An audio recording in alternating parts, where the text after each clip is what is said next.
Ben, moi, je m'appelle Denise Maillet, puis ça fait depuis 1995 que je travaille sur l'environnement, surtout sur les habitats côtiers, qui incluent les dunes, les marais, les plages, puis surtout avec les oiseaux.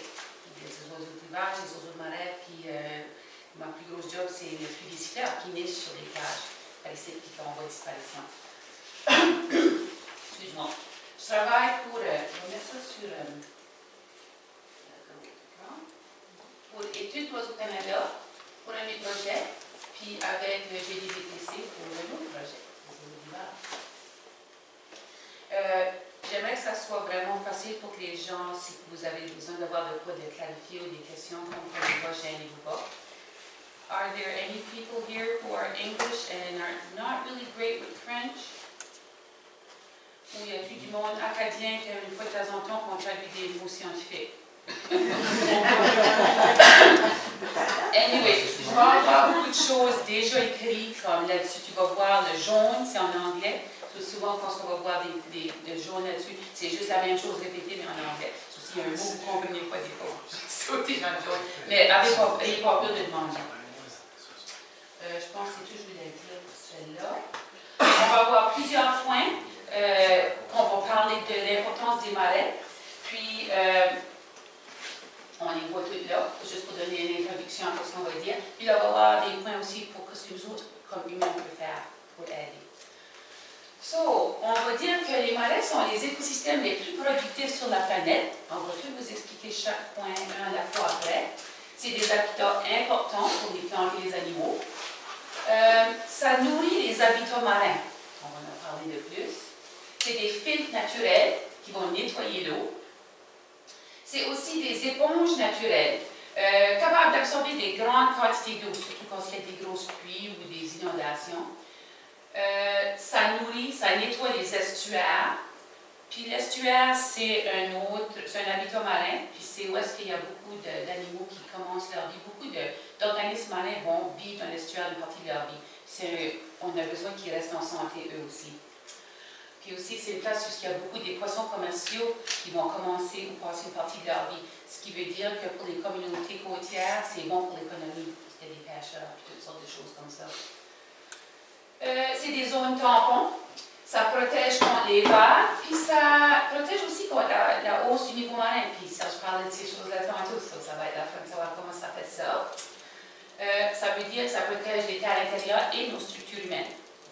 Ça nous aide, nous autres aussi, comme humains. Ça sert de réserve pour le carbone.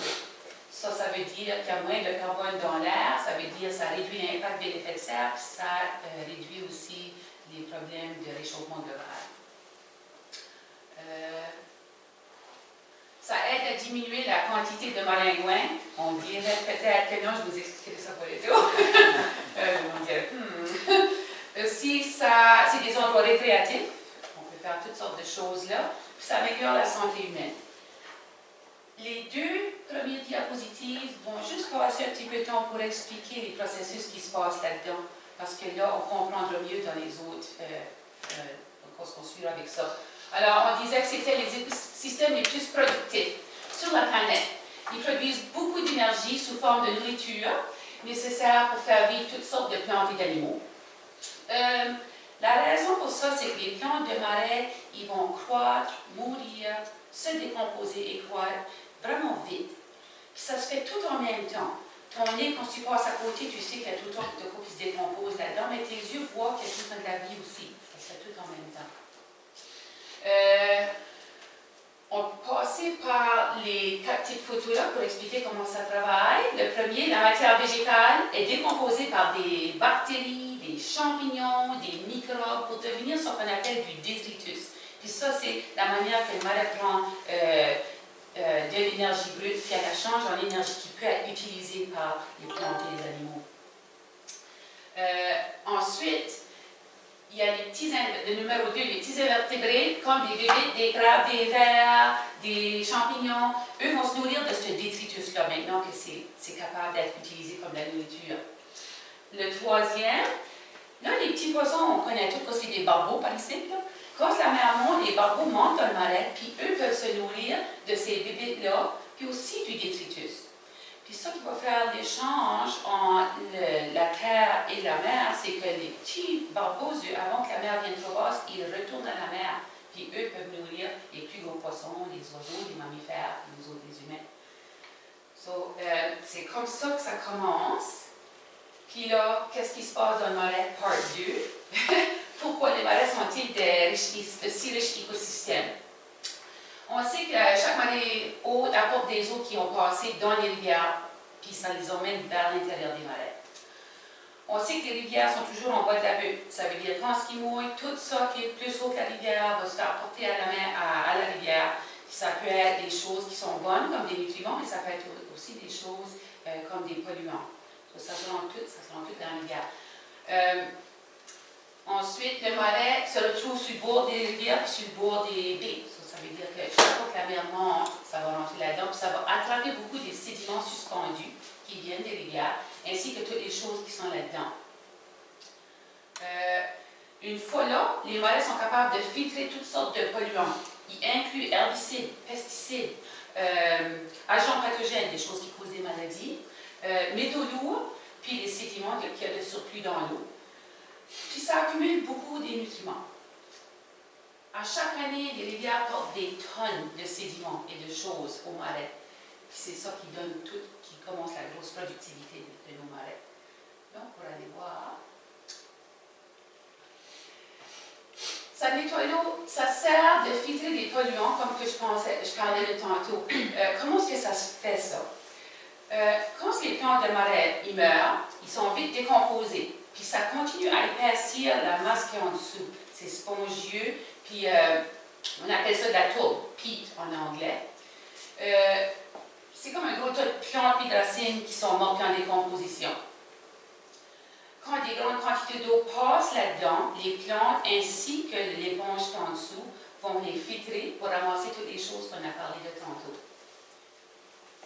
Bon, l'estuaire. Le marais nourrit les habitants marins. Puis l'estuaire, c'est un de ces habitats-là qui est souvent pointé. Puis on appelle souvent ça la nourricerie de la mer, the nursery of the sea. J'ai juste utilisé ce photo-là parce que je trouvais qu'elle était vraiment bien faite. Ça montre que c'est comme une soupe riche de nutriments. Ça montre que c'est une nourricerie pour des jeunes organismes marins. Puis ça montre aussi, c'est comme un grocery store. On peut aller faire, il y a beaucoup d'animaux et de personnes qui vont aller chercher des choses là-dedans. If you eat seafood, you need a healthy estuary. Puis là, je l'explique un peu plus en détail. L'estuaire, c'est où est-ce que l'eau douce rencontre l'eau salée. Ça inclut les baies, les parties des rivières où est-ce que l'eau est salée ou saumâtre. On a vu qu'il y avait des échanges qui se faisaient. On a le marais de la rivière, la matière brute, dans le marais, transformée en énergie, nourriture, habitat extrêmement productif. Ensuite, ce qui arrive, c'est qu'on se fait la marée monte là-dedans, l'estuaire va reprendre beaucoup de ces choses-là qui ont été transformées, qui peuvent être utilisées. Le résultat, c'est que l'estuaire devient aussi un environnement vraiment riche. La majorité des organismes marins vont avoir une partie de leur vie dans les estuaires. Il y en a des milliers d'espèces marines qui commencent ou qui vont faire une partie de la vie de l'estuaire. Puis les poissons pêchés commercialement, il y en a qui disent 75% ont besoin des estuaires et des marais pour leur survie. Ça veut dire que c'est bon pour l'économie.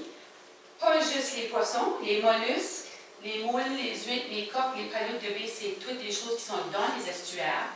Puis la plupart de nous autres, on a déjà eu la fun d'aller pêcher des coques, puis ensuite les emmener chez nous, puis les manger. Puis il y a beaucoup de nous autres aussi qui ont eu une expérience très jeune. Ça nous donne des souvenirs de famille. Quand on était tout petit, qu'on allait à côte avec nos parents. Moi, je m'en souviens, mon père faisait la pelletée, puis moi, puis ma mère, puis mon frère, on pouvait ramasser de 12 à 20 belles coques dans une pelletée, dans ce temps-là. C'est peut-être moins bon à ce temps-là. Puis pas d'action grosse, parce que moi, j'étais plus petite.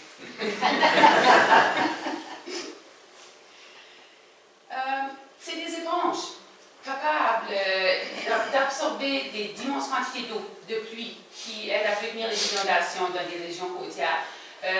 Durant le dernier siècle, plus que la moitié des marais ont été perdus, emplis ou bâtis pour des structures humaines.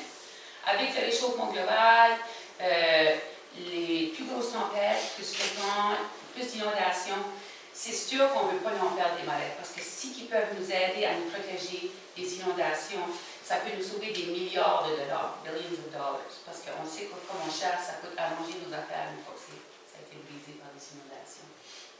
Ça n'a pas de questions? Ouais, c'est des zones tampons. Ça veut dire qu'ils protègent contre les vagues et la hausse du niveau marin. Depuis les derniers 6 000 ans, le niveau marin a augmenté de plusieurs mètres. Il y en a qui disent à peu près 6 mètres. Le marais, lui, il accumule des excès de sédiments, ce qui veut dire que la tourbe s'épaissit tout le temps. La tourbe peut croître à mesure que le niveau marin augmente. Ça veut dire que plus le niveau est haut, plus ça monte loin de le marais, puis ça emmène toutes les choses, puis ça monte de niveau. Ça suit la hausse du niveau marin. Il n'y a pas grand-chose qui est naturel qui peut suivre ça. Nous autres, on essaie de mettre nos roches et se protéger, mais le marais, lui, il fait tout seul. On s'attend que le niveau marin va augmenter de 30 cm dans les prochains 100 ans. Puis là, je t'appelle lire d'autres études un peu plus récentes. Il y en a qui disent de 60 à 120 cm dans les prochains 100 ans. C'est sûr qu'on sait que ça va monter. Pas tout le monde a les mêmes idées de combien est-ce que ça va y aller.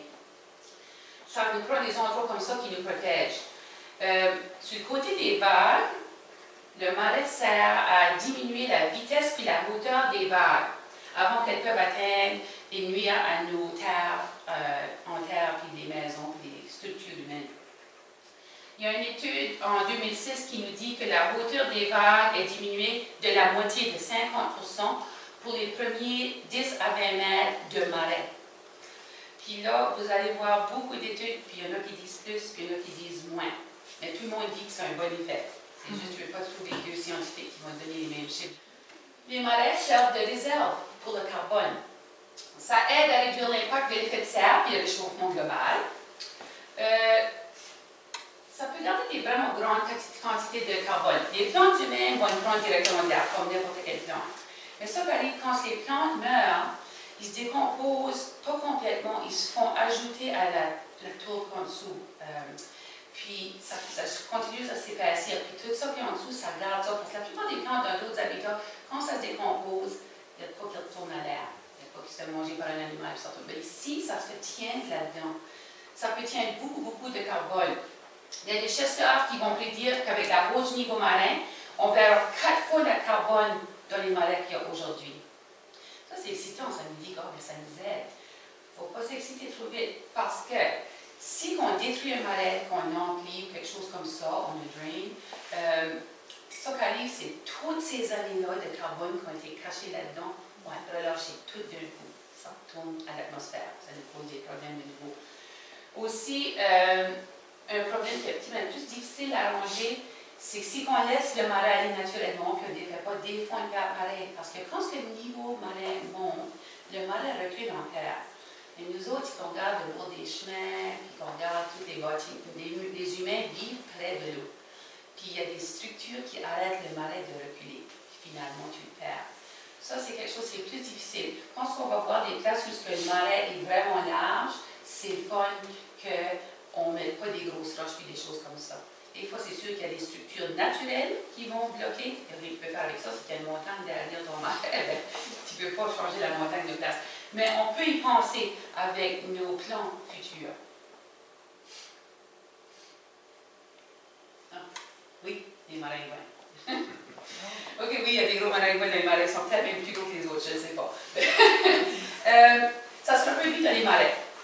Puis, ça donne la nourriture pour les petits barbeaux. Tu t'en souviens-tu, tantôt, je disais que les barbeaux rentraient à mer haute. Mais ici, dans la photo, là, tu vois la surface de l'eau, c'est comme une ligne jaune. Puis les petites affaires vertes qui chaînent, ça, c'est des larves de maringouins. Puis les petits barbeaux rentrent là-dedans, puis on mange par les centaines. Ça veut dire que ça contrôle la population. Quand on creuse des digues pour assécher les marais, les maringouins de marais salés vont plus être là. C'est pas la même façon.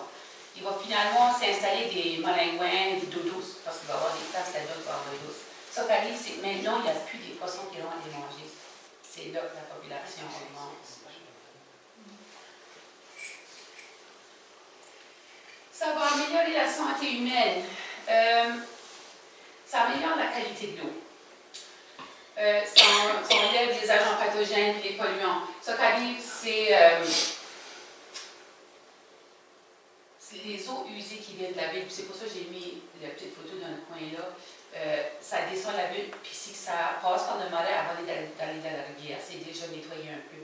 Puis là, comme ça sort de la rivière, c'est tout des marais sur les côtés, puis quand la mer monte, ça peut se faire nettoyer à plusieurs fois, ce qui va aider à notre santé. Aussi, il y a un échange entre la nourriture des habitats aquatiques et des habitats terrestres, parce que ça rend ça sort tout le temps, qui nous aide nous autres aussi, parce qu'on a besoin de se nourrir de bonnes choses.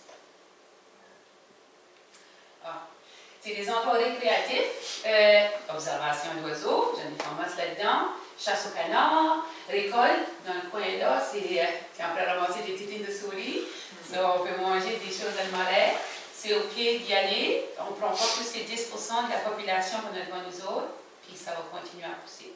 Si on clean tout le spot, bien, ça c'est peut-être moins bon. Il faut marcher un petit bout, on prend 10% ici, puis 10% là-bas, puis 10% là-bas. Ouais. Puis bien sûr, c'est des habitats importants pour toutes sortes de plantes et d'animaux. On voit la loutre, on voit l'orignal aime beaucoup les plantes aquatiques. Il va souvent dans ces habitats-là. Les petits canards qui commençaient leur vie là-dedans. Le grand héron, cet été j'étais dans le marais, je ne trouvais pas. Il n'a pas vu que j'étais là, il s'est posé dans l'eau droite à côté de moi. Il a pris à pêcher. J'ai pas oublié. Il m'a fait arriver avec un raton laveur.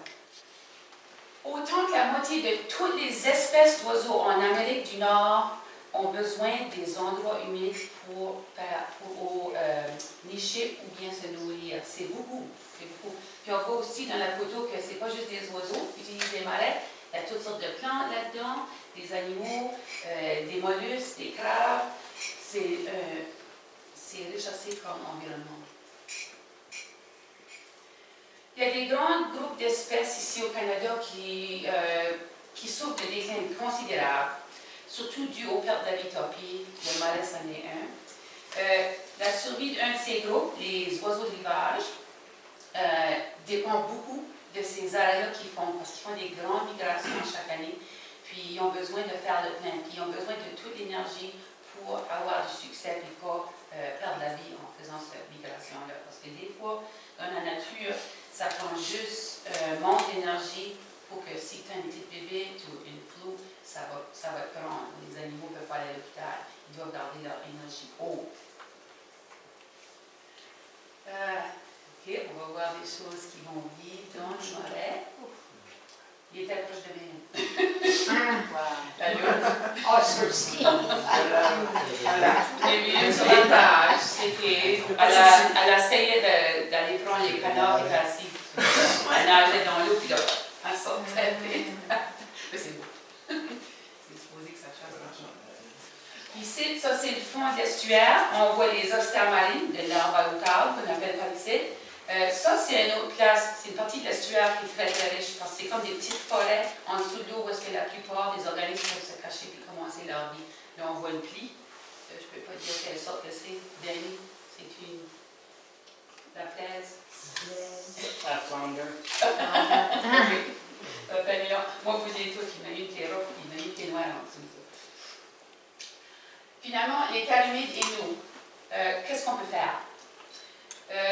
Il y a des problèmes et des solutions, puis c'est ici que c'est le fun, c'est que les gens veulent ajouter, parce qu'il y a tout le temps des nouvelles idées, puis c'est là qu'on est nous. Un des problèmes, c'est des inondations, dû à l'augmentation du niveau marin et le réchauffement global. Puis la solution, c'est tout ce qui provient des excès de gaz à effet de serre. Ça premièrement, on détruit comme les marais qu'on a déjà. On peut faire du covoiturage, le chauffage à la maison, bien isoler sa maison. On en a des listes de choses qu'on peut faire pour protéger contre ça. Un autre problème, pollution, pesticides, fertilisants, déversement industriel dans nos estuaires. Nous autres, à la maison, on peut peut-être jardiner sans pesticides ou sans fertilisants chimiques. Le drainage de lieux humides, c'est un autre problème pour l'industrie, pour l'agriculture et pour les habitations humaines. Ça, on le fait ou on ne le fait pas, on décide. Pour ça, j'ai mis s'éduquer et éduquer les autres, puis aussi rester conscient de ce qui se passe avec l'industrie dans votre groupe, puis avoir une voix dans votre région. Et des groupes comme c'est là qu'on met nos voix ensemble, ça fait plus de différence. Les tourbières.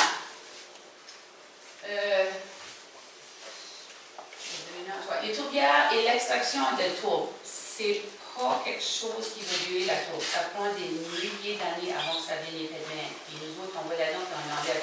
Puis ça que je disais tantôt à propos de tient beaucoup de carbone, et quand on enlève ça de là, ça retourne, ça va retourner dans l'atmosphère. Peut-être supporter des moyens alternatifs d'utiliser de la tourbe. Il y en a peut-être, j'en ai vu une couple d'autres années, mais c'était pas vraiment bien parce que c'était des coquilles de noix de coco, mais ça vient de loin ça. Ça prend un peu de parasite là. Mais je suis sûre qu'ils sautent tout le temps des nouvelles affaires, puisqu'on va chercher pour. C'est de savoir qu'il faut chercher pour, puis d'aller chercher pour. Denis, sur la tourbière, tu mentionnais plutôt aussi que ça joue un rôle de filtre. Oui. Ça filtre, je ne sais pas, ça doit filtrer des métaux lourds, ça doit filtrer toutes sortes d'aliments.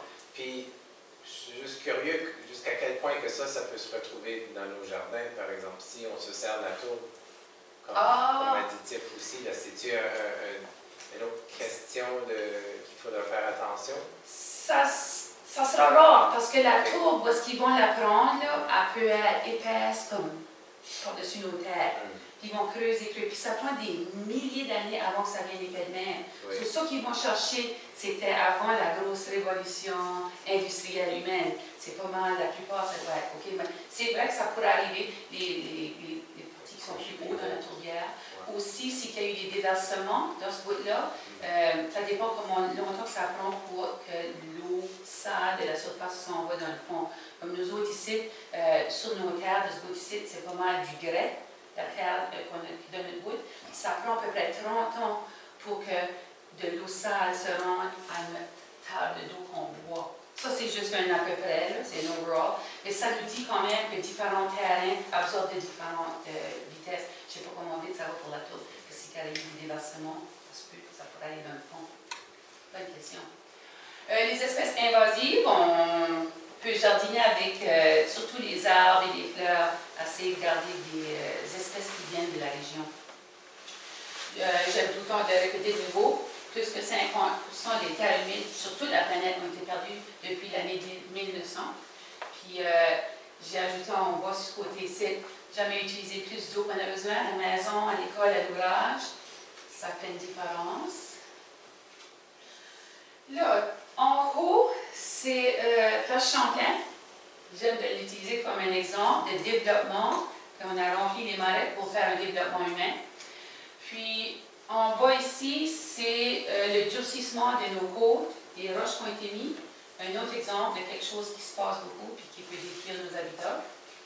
Les marais se font endommager et détruire par des activités humaines encore aujourd'hui, les déversements pétroliers, drainage, le développement. Puis, les changements climatiques et la hausse du niveau marin, ça menace encore plus les marais salés, surtout si les caractéristiques naturelles ou humaines vont bloquer leur passage pour reculer en terre, parce que naturellement, c'est ça que ça devrait faire. On pourrait peut-être faire comme dans le passé, au lieu d'essayer de se battre avec la nature, et mettre des roches plus haut, plus haut, plus haut, plus haut, ça détruit les habitats parce que ça ne peut plus continuer à éroder et faire du nouveau sable et toutes ces choses-là. De reculer le chemin. Moi, je sais que chez nous, je peux retrouver des petits morceaux du vieux chemin. Puis c'est ça que faisait dans le passé, reculer le chemin. C'est la nature, tu ne vas pas te battre avec tout le temps. Mais ça coûte cher à faire des chemins, j'imagine. C'est pas facile de passer le message. D'autres choses qu'on peut faire, je vais lire celui-là en français. Il y a une des études que je fais dans le bout de moi, puis j'ai 3 sites. J'en ai un dans le marais, juste pour le site du chemin des Prés, sur le bord du chemin là. Il y en a 2 autres, un à la Dune, puis un à Chopiche. Puis c'est aller écouter pour des oiseaux rares, comme vous êtes tantôt. Là. Tu vas écouter le matin avant que le soleil se lève, puis tu rapportes tout ça. Moi, je le fais pour ma job, mais les gens peuvent le faire comme bénévole. Puis tu peux aller trouver ce dépliant-là sur le site Études d'Oiseaux Canada, Maritime Marsh Monitoring, le programme de surveillance des balades maritimes, puis ça t'explique qui s'est contacté. Surtout si tu aimes d'identifier les oiseaux, d'écouter les oiseaux, puis d'être en nature, puis de faire ta part, puis ça donne de quoi faire. Puis ça, c'est l'autre côté du dépliant. À 5 heures du matin, je sais pas. Il faut que tu sais à assis, À 4h30. ou tu sais, assis avec ton GPS là, à ton spot, là, une demi-heure de soleil se lève. Ça veut dire que tu te lèves plus tôt que 5 heures des fois. Surtout au mois de juin, là, parce que les journées sont longues, là, puis les nuits sont courtes. Oui. J'avais une question au sujet du pluvier siffleur. Oui. On reste juste à 4 terrains d'ici, puis ça fait 2 étés là, que je vois les pluviers siffleurs avoir leurs œufs Oui. sur une roche en arrière de notre propriété. Ah! J'ai jamais vu ça avant. As-tu pu les poser? Parce que les pluviers, il y a les pluviers siffleurs, pluviers semi-palmiers, puis pluviers killdeer. Le pluvier siffleur puis le pluvier killdeer niche ici, dans le bout. Puis le killdeer, il aime se mettre dans le driveway des fois. Ah, vraiment? OK. So, si tu peux l'examiner, si Ben, il y a 2 colliers, oui. c'est le killdeer. Il n'est pas rare, ça ne veut pas dire que tu En tout cas, moi, je faisais le gazon, puis j'y laissais son coin, là. Oui, ici est fine. Mais il bougeait pas. Quand tu arrives approche, il faisait-tu comme... Oui, Ah, il faisait lui. Il chante son nom. Killdeer, ça. Ah, vraiment? Puis il vient vraiment énervé si on est trop proche des œufs. Nous autres, on va souvent à des festivals, puis des fois dans des grands champs-là, il y en a un, puis mettons juste 4 petits poteaux pour que le monde marche dessus. Ah, OK. C'est simple de même. Je parlais du site à Cormierville. Ici, le chemin à la gauche, c'est le chemin des Prés. Puis là, moi, je descends le chemin à côté de NBCV 03. Puis là, je vais à la côte, puis je fais ces 4 sites-là. Puis c'est ceux-là que je me réveille tout le matin pour les faire. Puis tu vois l'île de Cocon, là, qui est là. Ça vous donne une idée de ce que c'est. On a entendu des oiseaux là, puis on a vu des... bobolink. C'est son nom qu'on Goglu des Prés. Il sonne un petit peu comme R2D2 si jamais vous avez watché Star Wars. Anyway, c'est un oiseau qui est rare, puis lui, il aime les marais, puis il a besoin de nicher à terre. Puis si on ne coupe pas les champs trop tôt dans la saison, il va avoir du succès. Lui aussi, il fait un drôle de son.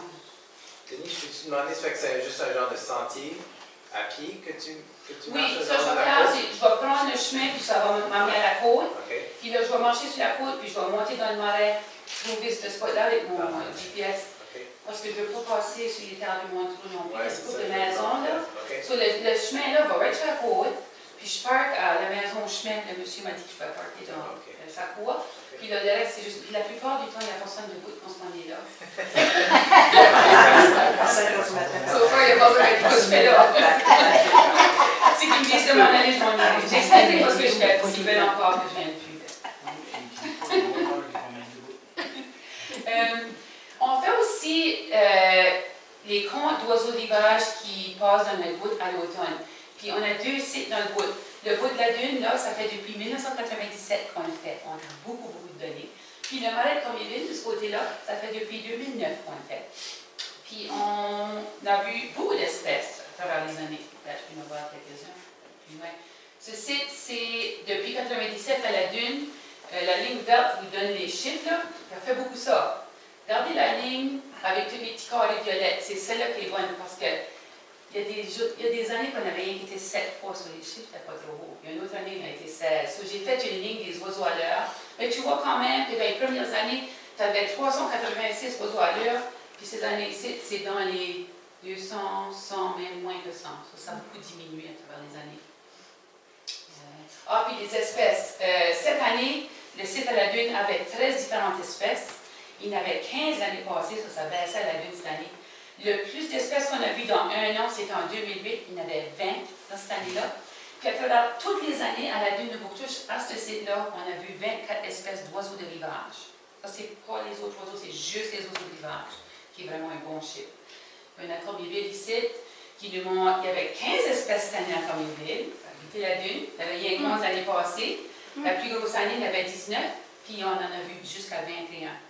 Puis là aussi, tu vois la ligne grise, là. C'était plus haut dans les premières années, puis là, ça descend, ça descend. À la fin, ça remonte, ça cause la moyenne. La moyenne monte, comment est-ce que tu comprends? Moi, je trouve que ce qui arrive avec la marée ici, là, et il y a assez changé, là. Ça a changé. Il y a beaucoup moins de vasières qu'il y avait, là. Oui, c'est vrai. Puis à cause que, depuis 2-3 ans, ils ne flanchent pas, là. Non, le fonçage est bouché. S'il y a des tempêtes, on cause ça, c'est la nature. Il y a moins de des pointes basières. Là. Quand on fait la migration, si le niveau de l'eau est trop haut dans le marais, C'est pas les mêmes espèces. c'est ça. Yeah. Il y a beaucoup d'espèces qui vont soit continuer la route, C'est vrai. Je trouve que ça va nous changer. Ça, une grosse tempête pourrait rouvrir ça de nouveau. Ça, tu sais. Ouais, je sais, puis ça a ouvert dernièrement dans l'autre bout. Peut-être tu remarques tes proches ici. Ouais. Ça sera voir l'année prochaine si ça fait un change. Ouais. Puis là, j'ai juste donné, ça c'est, chaque ligne est un différent oiseau à travers les années. Puis la raison que je l'ai mis là, c'est, vois-tu le gros 603 là, dans le coin là? Oui, oui. Ça c'est le Bécassos semi-palmé.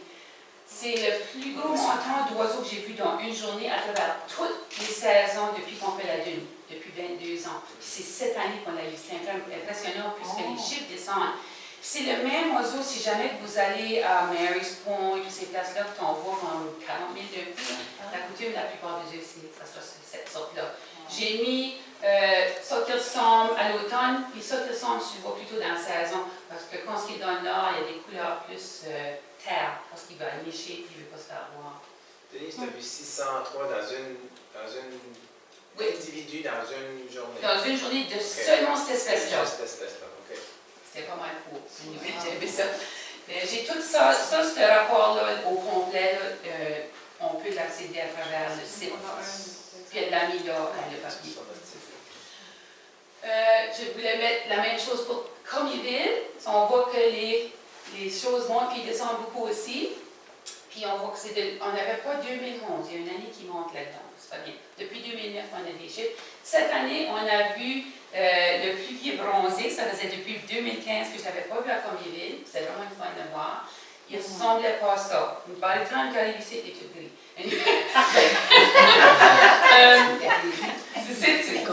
C'est un bel oiseau, il est pas facile à identifier quand soit le bois de neige. Puis là, ça vous donne le goût d'adresser de l'identifier quand il change de couleur.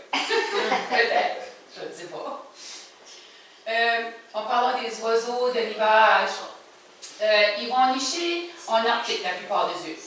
Puis là, c'est ça, ils vont la migration, puis ils vont se rendre, il y en a des œufs. Tu vois les photos, là, il y a la rouge qui est là-bas en bas de l'Amérique du Sud, là. Mais lui a commencé, c'est la rouge qui est là-bas en haut, là. Il doit migrer là-bas de là jusqu'à là. C'est des grandes migrations. C'est pour ça que je disais tantôt, ça prend beaucoup d'énergie pour faire ça. Ils changent de plume 2 fois par an. Imagine si tu drives ton car 2 fois par an, de là, tu changerais de tire, toi et toi. Puis c'est pour ça qu'ils prennent l'avantage de changer leur couleur. L'habitat d'hiver a besoin d'une autre sorte de couleur que l'habitat d'été. Puis ça nous donne un petit peu plus de défis à nous autres à les identifier. Je disais qu'il y a 21 des espèces qui nichent dans le toundra, puis il y en a 5 qui nichent par ici. Ça veut dire que la plupart des oiseaux d'hivage nichent dans le Grand Nord. Puis avec le niveau marin qui augmente, je vais me déplacer pour ce ici. Le toundra, c'est orange dans ce map-là, puis c'est vert pas foncé dans celle-là. Puis tu peux voir que ça qui arrive, c'est qu'avec le réchauffement global, la forêt s'en va par là, puis ça fait inonder ce beau ici, ça rapetisse l'habitat, beaucoup moins d'habitat. Puis ça, c'est des vieilles maps, c'est peut-être pire de ça, ça donne une idée que l'habitat, où est-ce qu'il niche, se fait perdre beaucoup aussi. Puis ça, c'est aussi des habitats humides, pleins de carbone. Mais, parce que c'est le beau temps de l'année, le toundra, il fait beau par là-bas. On voit le jeune oiseau là, bien camouflé. Voyez-vous l'adulte dans l'eau? Tu vois, hein? OK.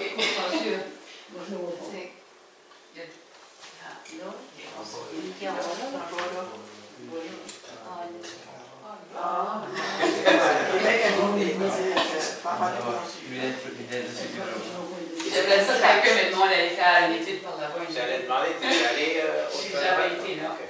Puis la saison est vraiment courte. Puis ça, c'est un des autres problèmes qu'ils ont de la migration, c'est que à cause du réchauffement global, les saisons sont un peu changées.